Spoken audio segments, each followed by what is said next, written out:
అవు కానీ గణేషుని పండుగ మంచిగా నడుతుందనో మీకెళ్ళి ఇక మండపాల కాడ ఎట్లున్నది కథ.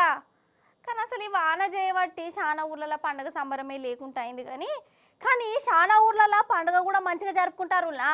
ఒక్కొక్కరు అబ్బబ్బా ఎంత మంచి విగ్రహాలు పట్టుకొచ్చి గణేషుని పూజ ఎంత మంచిగా చేస్తారో ఎరికేనా. ఇక మా వాడ కట్టుకైతే అబ్బా జోర్దార్ గల్లీలే 2-3 వినాయకులు పెట్టిరు. ఒకరేమో 7 అడుగులు పెడితే ఒకరు 10 అడుగులు పెట్టిరు, ఒకరు 12 అడుగులు పెట్టిరు.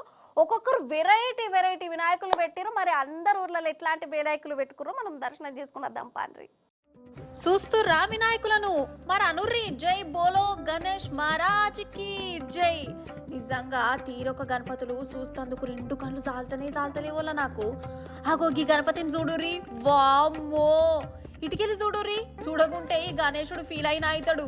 చూసినవా వేరే గల్లి గణేశుని చూయించరు కానీ నన్ను చూపిస్తలేడు అని ఫీల్ అయిన అనుకో కథ అలాగుంటారు కదా. ఇక ఇట్లా ఒక్కొక్కటి చూసుడు కాదు కానీ అందరు గణపతులను ఒకటేసారి మీరే చూడుర్రిగా.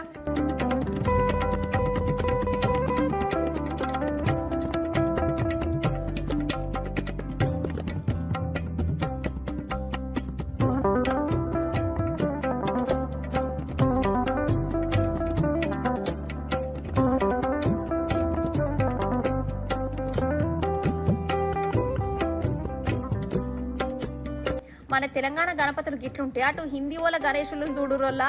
ఇగో ఈయననేమో బొంబాయి గణపతి, ఈయననేమో రాజస్థాన్ గణేశుడు. మన గణేశునికి వాళ్ళ గణేశునికి జనంత ఫరక్ ఉన్నట్టే కొడుతుంది కదా.